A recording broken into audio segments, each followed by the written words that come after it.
A Real Bus está de volta à estrada. Uma volta responsável e controlada, seguindo todo o protocolo de higiene recomendado pelas autoridades de saúde. Uso obrigatório de máscaras, álcool em gel para todos, higienização completa dos ônibus e renovação do ar a cada minuto durante o trajeto. Se o seu destino for João Pessoa, Campina Grande, São João do Cariri, Serra Branca, Sumé, Monteiro, São José dos Cordeiros ou São Sebastião do Umbuzeiro, conte com a gente. Mesmo em tempos desafiadores, o compromisso da Real Bus é com a sua satisfação. Olá, meus irmãos que acompanham o programa Opção para a Vida, esse programa que está completando 30 anos, né, ininterruptos aqui em Campina Grande. Quero parabenizar o pastor Bosco por essa iniciativa, que Deus lhe dê força e graça para ele continuar sendo essa bênção que tem sido o programa Opção para a Vida, não só para Campina Grande, mas para toda a Paraíba. Deus abençoe e um grande abraço. Agradecemos aos nossos irmãos que estão nos cumprimentando e nos parabenizando pelo transcurso do 30º aniversário do programa Opção para a Vida, que aliás nesta semana, quinta-feira, estaremos celebrando 30 anos que estamos no ar. Estamos preparando um programa especial para todos os nossos irmãos, amigos, telespectadores. Estamos iniciando mais um programa Opção para a Vida, depois de termos ouvido mais uma saudação. Nessa oportunidade, hoje, segunda-feira, dia 12 de abril, estaremos ouvindo o reverendo Hernandes Dias Lopes, trazendo uma reflexão da letra à palavra. E em seguida você ficará com mais uma mensagem para a meditação e para a reflexão da sua alma e do seu coração. Antes, porém, iniciamos orando o nosso programa para que Deus nos abençoe, abençoe a nossa pátria, abençoe a igreja, abençoe o Brasil. Pai, eu peço a Tua bênção agora sobre todos quantos estão conosco. Te rogamos a Tua bênção sobre cada família, principalmente aqueles lares enlutados. Tem misericórdia.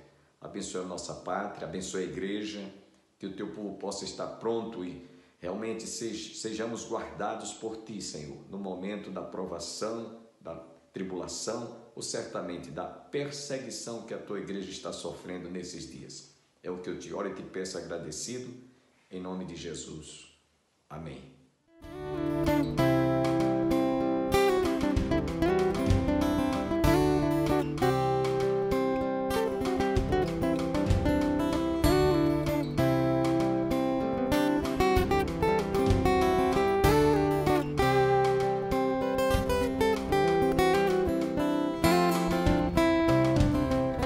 A palavra de Deus, no Salmo 78, traz para nós uma grande lição de vida. E a lição é esta: nós, pais, precisamos ensinar aos nossos filhos o caminho de Deus, para que eles ponham em Deus a sua confiança. O Salmo 78, no versículo 3, diz o seguinte: o que ouvimos e aprendemos, o que os nossos pais nos contaram, nós não encobriremos aos seus filhos, contaremos às futuras gerações, para que eles ponham em Deus a sua confiança. Nós precisamos influenciar as futuras gerações. Nós estamos numa grande corrida de revezamento.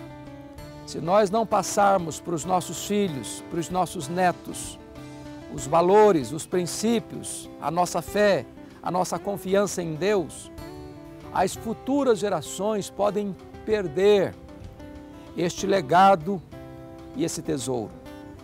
Aquela geração que nasceu no Egito morreu no deserto. A segunda geração que nasceu no deserto entrou na terra prometida. A terceira geração que nasceu na terra prometida não conhecia Deus mais. Nós podemos perder as futuras gerações se nós não assumirmos agora o compromisso de transmitirmos aos nossos filhos a fé que temos no Deus vivo. É muito importante entender isso. Precisamos entender que o maior legado que temos, a maior herança que possuímos, não são os bens materiais, são os nossos filhos. Devemos investir o melhor do nosso tempo na vida deles. Devemos transmitir a eles com muito zelo, com muito cuidado, com muita integridade, as verdades que mudaram a nossa história, que transformaram a nossa vida, para que os nossos filhos e os nossos netos possam ser mais crentes do que nós e porem em Deus a sua confiança.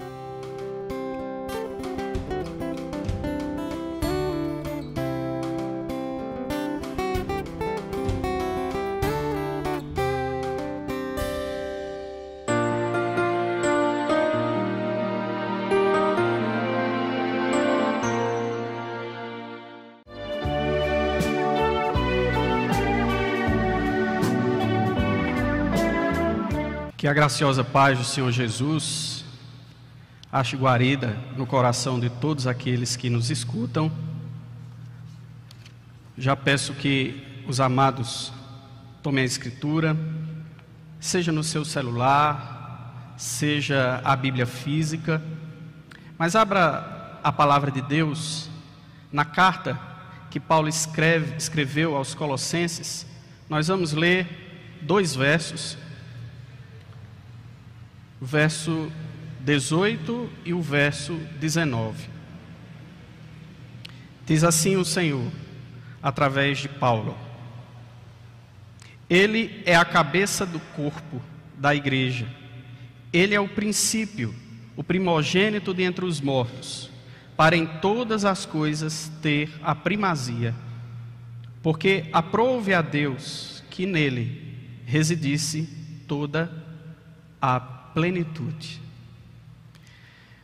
Ó Senhor, nos ajuda nesse instante, Pai, a compreender a Tua palavra. Nos ajuda nesse instante, Senhor, para que o nosso coração seja cativo tão somente à Tua voz, tão somente àquilo que o Senhor quer nos ensinar. Ilumina a nossa mente, abre o nosso coração para receber a Tua palavra, a Tua santa, bendita e perfeita palavra. Porque é no nome do Teu Filho, o cabeça da igreja, Jesus Cristo, que nós oramos a Ti. Amém. Meus queridos, a igreja cristã contemporânea, ela tem enfrentado imensas crises. Crises de identidade, conflitos teológico-doutrinários. Vemos, infelizmente, que em muitos espaços o mundanismo tem entrado porta adentro. Ao mesmo tempo, nós vivenciamos uma queda na qualidade de vida de grande parte dos cristãos, na qualidade de sua vida espiritual, na sua vida devocional. E ao mesmo tempo, irmãos, a igreja cristã ao redor do mundo, mas eu quero me ater mais especialmente a igreja brasileira, infelizmente, tem demonstrado uma visão missionária cada vez mais pobre e às vezes até distorcida. Além do mais, meus irmãos, nós notamos que muitas denominações, estruturas eclesiásticas vão com o tempo crescendo, mas muitas dessas estruturas eclesiásticas, muitas dessas igrejas, quando nós vamos então buscar a proposta destes e fazer uma comparação com a revelação bíblica, nem sempre nós encontramos um cristianismo puro, um cristianismo saudável, um cristianismo eminentemente bíblico. E quando isso acontece, não pode haver uma outra coisa que não o soterramento da pessoa e da obra de Cristo nesses espaços. Para além então dessas crises, como já fora dito, a igreja agora enfrenta um outro desafio, que é o desafio de continuar sendo a porta-voz da palavra do Senhor num mundo que também está sendo assolado por uma doença que tem varrido vidas, por uma doença que tem deixado filhos órfãos, cônjuges viúvos, e que infelizmente também tem deixado muitos pais sem filhos. E essa situação é uma situação tão triste, tão terrível, que nós não temos uma palavra para definir a situação de um pai ou de uma mãe que perde um filho. Porque, de fato, quando um filho perde o pai ou a mãe, ele é órfão. De fato, quando um cônjuge perde outro por morte, ele está em condição de viuvez. Mas o que falar de um pai? O que falar de uma mãe que perde o seu filho? Não há palavra para isso. Então, a igreja está numa situação em que ela precisa continuar batalhando o bom combate, desenvolvendo a sua missão.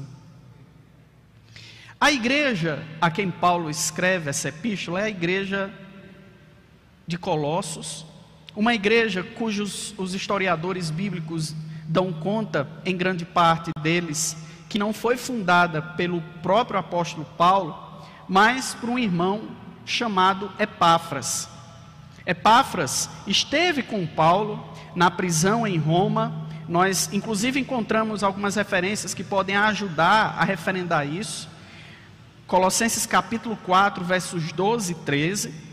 E ele estava ali, irmãos, com o propósito de contar a Paulo sobre alguns ensinamentos que estavam rondando aquele lugar, que ameaçavam grandemente a saúde espiritual dos crentes daquela região. E além dessa intenção de contar a Paulo a grave ameaça doutrinária que estava por ali, Epáfras também tinha o desejo de permanecer um tempo com Paulo, orando diante daquela situação em que ele se encontrava. Essa igreja, ou essas igrejas que era daquela região, estavam situadas naquilo que era conhecido na época como Vale do Lico. E o Lico era o nome de um importante rio que ficava a sudoeste da Ásia Menor, que em outros tempos, irmãos, era uma próspera rota marítima. Ele tinha Éfeso a 160 quilômetros oeste e a 640 quilômetros a leste tinha o Eufrates. Então era uma região que tinha uma importância decisiva na economia daquela época, daquela região. E ali, um dos principais elementos que eram, digamos, marcantemente produto do comércio, do desenvolvimento econômico, era exatamente em cima da produção crescente de lã que acontecia ali.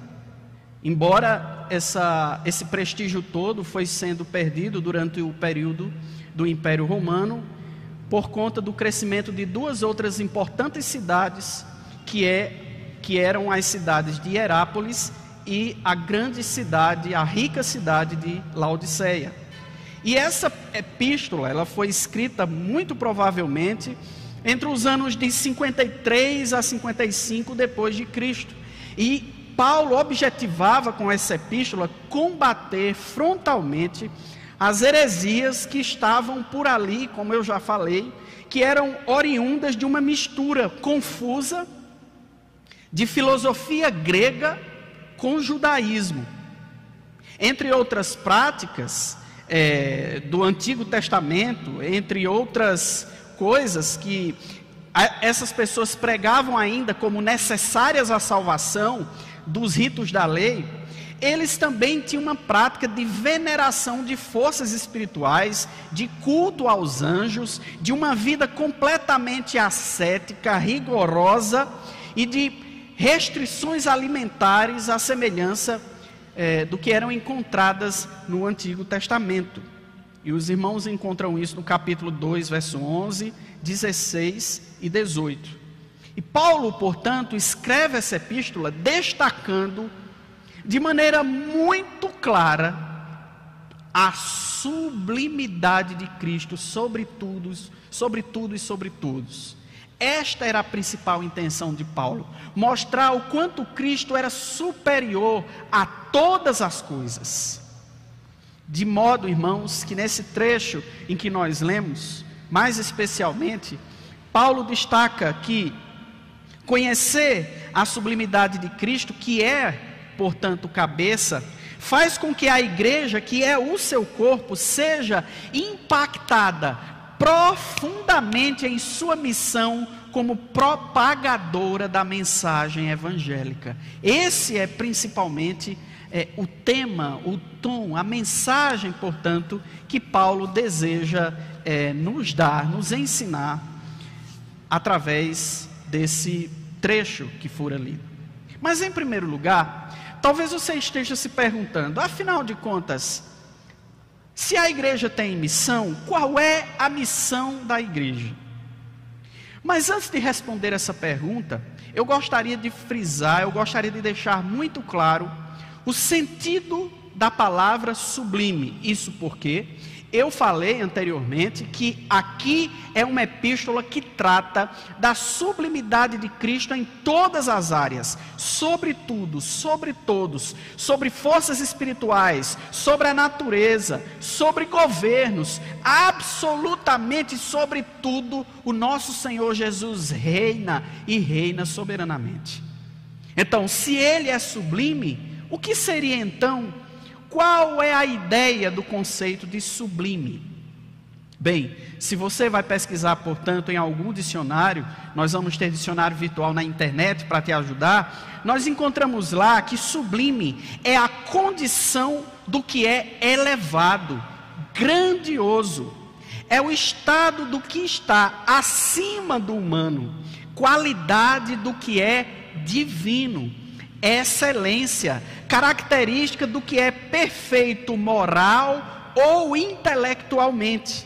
Também é aquele cujas qualidades e méritos ultrapassam o considerado normal e o senso comum. Pois bem, o nosso Senhor Jesus é tudo isto, moralmente perfeito, acima de tudo, acima de todos, divino. Ele é a excelência. É Ele a excelência. Então, quero voltar para a pergunta que se faz: qual é a missão da igreja? Note que a palavra missão, ela encontra o seu berço na língua latina. E tinha o sentido do ato de enviar. Era a palavra mittere.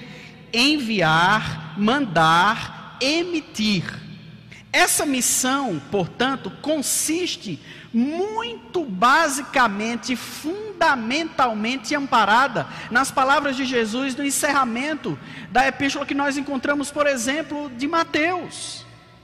A missão, a grande comissão que o Senhor Jesus então entrega, não somente aos seus discípulos, mas a todos os cristãos, a todos os seus seguidores de todas as épocas.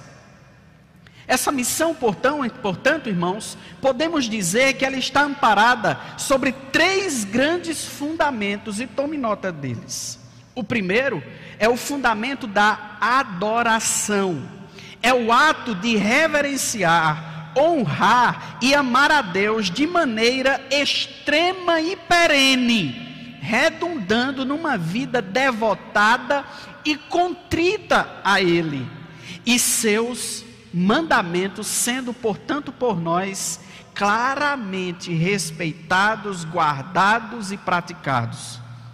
Não à toa, Jesus já estava ensinando. Nós encontramos isso na Epístola de João, capítulo 4, as palavras profundas em que ele nos disse aos seus discípulos naquela época, e diz também ao nosso coração hoje, capítulo 4 e verso 23, João registra o seguinte: mas a hora está chegando, e de fato já chegou, em que os verdadeiros adoradores adorarão o Pai em espírito e em verdade, pois são esses que o Pai procura para seus adoradores. Portanto, entenda que o primeiro pilar, um dos pilares, portanto, dos 3, que consiste a missão da igreja é adorar, reverenciar exclusivamente ao nosso Deus. Mas o segundo pilar, ou o segundo fundamento para o qual a igreja foi levantada pelo Senhor, comissionada para tal, é a proclamação do Evangelho. Proclamação esta que, se você então desce um pouco mais os seus olhos, nos versículos 21 e 22, Paulo, aqui mesmo aos Colossenses, já deixa claro o verdadeiro evangelho bíblico. Versos 21 e 22, Paulo diz: e a vós outros também, que outrora éreis estranhos e inimigos no entendimento, pelas vossas obras malignas, agora, porém, vos reconciliou no corpo da sua carne, mediante a sua morte, para apresentar-vos perante ele santos, inculpáveis e irrepreensíveis. Esta é a verdadeira mensagem evangélica. O homem estava perdido, o homem estava morto, o homem estava condenado, o homem era inimigo de Deus por causa dos seus pecados, mas Deus então, Pai, Filho e Espírito Santo já tinham arquitetado um plano desde a eternidade para fazer com que esses que eram escravos do pecado, para fazer com que esses que eram reféns das obras malignas da carne, do diabo e do mundo, fossem resgatados e reconciliados com Deus. Este, irmãos, é o conteúdo da mensagem do evangelho bíblico e genuíno. Portanto, proclamar esse evangelho, proclamar essa mensagem, constitui como um dos mais importantes fundamentos da missão da igreja. É a divulgação a melhor de todas as notícias. Deus veio pessoalmente em carne e osso à terra, em Cristo, para libertar o homem do pecado, da morte e do inferno. Por isso, o Senhor Jesus nos entrega aquela grande comissão: toda autoridade me foi dada no céu e na terra, portanto ide e fazei com que todos os povos da terra se tornem discípulos, batizando-os em nome do Pai e do Filho e do Espírito Santo, ensinando-os a obedecer a tudo quanto vos tenho ordenado, e assim eu estarei permanentemente convosco até o fim dos tempos. Mateus 28, 18 a 20. Então, proclamar o evangelho e adorar ao Senhor são então dois desses três fundamentos, cujo terceiro nós entenderemos agora, que é o cuidado fraterno de uns para com os outros. Note, Jesus, ele não estava interessado apenas na nossa adoração para com ele e apenas na proclamação então do evangelho. Jesus também estava interessado que essas pessoas que foram alcançadas pelo evangelho cuidassem umas das outras em amor puro, sincero e fraterno. A igreja não deve pensar que sua missão reside, portanto, unicamente nas questões relacionadas à adoração e à proclamação. É necessário que se diga que é dever da igreja, não apenas de pastores, de presbíteros, de diáconos, de líderes de departamento, todos precisamos cuidar uns dos outros. Isso, irmãos, é a prática do amor. Uma coisa é eu dizer que amo, outra coisa é manifestar isso que eu digo na prática. E esta prática do amor leva ao acolhimento, leva ao cuidado, leva ao interesse pelo bem-estar de uns para com os outros. Não à toa, esse amor cristão é um dos principais temas da Escritura, de Gênesis a Apocalipse, e é marca, é credencial daquele que de fato foi alcançado pelo Evangelho. Não à toa, irmãos, o apóstolo Pedro, na sua primeira epístola, no capítulo 1, verso 22, ele deixa claro: amai-vos ardentemente uns aos outros com o coração puro. Portanto, é um amor sem fingimento. Então, note bem, a missão da igreja, portanto, está sob esses três grandes fundamentos: a adoração ao Senhor, a proclamação do Evangelho e o amor prático, o cuidado de uns para com os outros. Se não está, irmãos, assim, a nossa vida com Deus amparada sobre esses três fundamentos, corremos o sério risco, E eu posso inclusive dizer ao irmão, à irmã que me ouve, que me assiste, que é preciso rever o nosso conceito, se acaso a nossa vida como igreja do Senhor não tem sido fundamentada nesses 3 aspectos. Mas o segundo ponto que eu gostaria de tratar, dentro deste assunto que nós estamos falando, da missão da igreja, dentro disto então, que Paulo inseriu aqui, para que aqueles irmãos da igreja da região de Colossos, e para que nós hoje também pudéssemos meditar e refletir, é que quando então nós compreendemos a sublimidade de Cristo e percebemos a missão que Ele deu à igreja, isso vai gerar em nós determinadas condutas, determinadas atitudes. E nós podemos dizer então, irmãos, que quando nós apreendemos o quão sublime é Cristo, uma das primeiras coisas que nós fazemos é nutrir um desejo ardente de agradar a Deus. E para agradar a Deus, eu quero destacar aqui, portanto, 3 condutas. A primeira é nutrir fé em Deus. O Salmo 147, verso 11, nos diz assim: o Senhor se agrada dos que o temem e dos que esperam na sua misericórdia. Então, aquele que quer agradar a Deus deve nutrir fé, confiança somente em Deus. Ele é o nosso refúgio, Ele é a nossa fortaleza. Não à toa, o salmista inclusive vai dizer a determinada altura: eleva os meus olhos para os montes, de onde me virá o socorro? E o coração dele, irmãos, cheio de fé, faz uma declaração absoluta: a minha confiança, o meu socorro, o meu auxílio vem do Senhor que criou os céus e a terra. Louvamos a Deus porque diante de tudo que nós ouvimos, nos sentimos alimentados, fortalecidos e prontos para enfrentarmos um dia que teremos pela frente na jornada desta vida. Só lembrando que nesse próximo dia 15 nós estaremos realizando um programa especial pela celebração e o transcurso do 30º aniversário do programa Opção para a Vida. Dificilmente um programa evangélico tem o tempo, a durabilidade, ou a duração, podemos assim dizer, de tantos anos no ar, ininterruptos. E nós vamos realizar, portanto, um programa especial no dia 15 e no dia 18, culto em ações de graças na dependência da Igreja do Calvário, com a participação do pastor Gilvan Rodrigues, trazendo a mensagem, e da Orquestra Louvores Eternais da Assembleia de Deus, do bairro do Paulistano.